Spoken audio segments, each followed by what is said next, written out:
एक छोटे से शहर में अमित और नेहा नाम के पति पत्नी रहते थे। उनका रिश्ता बहुत ही प्यारा और समझदारी भरा था।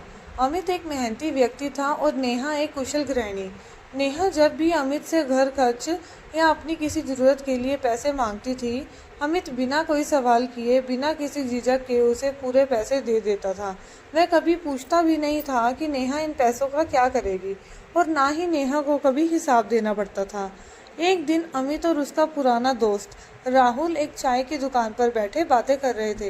राहुल ने देखा कि नेहा ने अमित को फ़ोन किया और कुछ पैसे मांगे। अमित ने तुरंत नेहा को बताया कि पैसे भेज रहा है। ये देखकर राहुल थोड़ा हैरान हो गया। यार अमित, राहुल ने चिढ़कर कहा, तू अपने पति को यूं ही बेझिझक पैसे क्यों दे देता है? मेरी पत्नी तो मुझसे जब भी पैसे मांगती है, मैं उसे 100 सवाल करता हूँ। हर बार हिसाब मांगती है तो मैं बड़े परेशान हो जाता हूँ। तू कभी पूछता भी नहीं है कि वो इन पैसों का क्या करेगी? अमित ने राहुल की बात बड़े ध्यान से सुनी और एक गहरी सांस ली। उसने मुस्कुराते हुए कहा, राहुल, मुझे ऐसा करने की जरूरत ही नहीं पड़ती।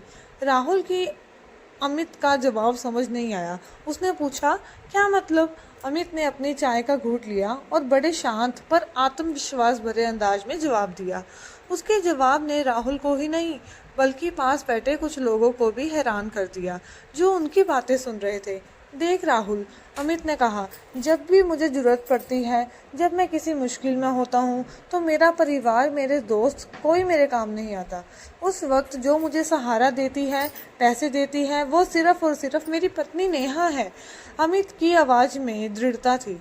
उसने आगे बताया, मैं उसे जितने पैसे देता हूँ ना, वो उन पैसों में से मुश्किल से आधे ही अपने लिए रखती है।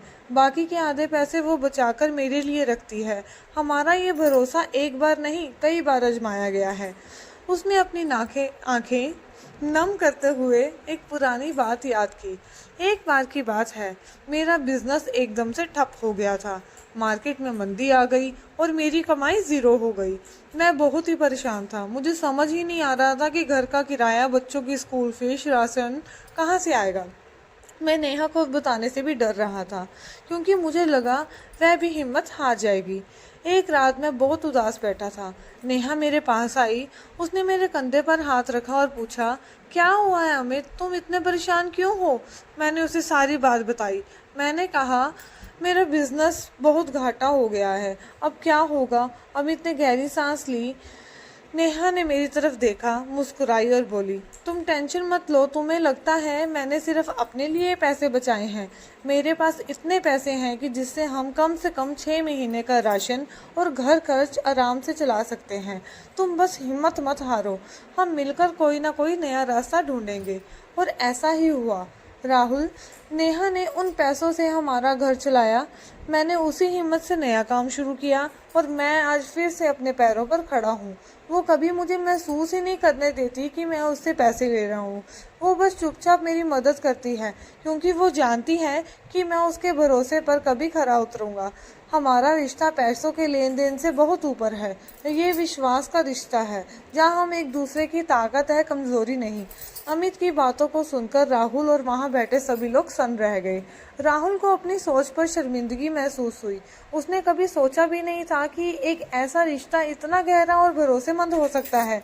उसे समझ आ गया कि पति पत्नी का रिश्ता सिर्फ खर्चों और हिसाब किताब का नहीं होता, बल्कि एक दूसरे का सहारा बनने और हर मुश्किल में साथ खड़े होने का होता है। उस दिन के बाद राहुल ने भी अपनी पत्नी पर भरोसा करना शुरू कर दिया और उनके रिश्ते में भी एक नई समझदारी आई। ये कहानी हमें सिखाती है कि पति पत्नी का रिश्ता पैसों के लेन देन से कहीं ज़्यादा गहरा होता है। ये विश्वास, सम्मान और एक दूसरों की ज़रूरत की समझने का रिश्ता होता है।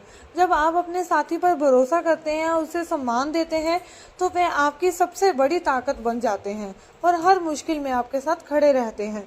तो दोस्तों, अमित और नेहा की ये कहानी आपको कैसी लगी? क्या आप भी मानते हैं कि विश्वास और समझदारी से ही रिश्ते मजबूत होते हैं?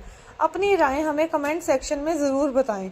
अगर आपको ये कहानी पसंद आई हो तो इसे लाइक करें, अपने दोस्तों और परिवार के साथ शेयर करें और हमारे चैनल को सब्सक्राइब करना बिल्कुल ना भूलें। हम आपके लिए ऐसी ही और भी प्रेरणादायक और भावनात्मक कहानियाँ लाते रहेंगे। आपके प्यार और समर्थन के लिए धन्यवाद।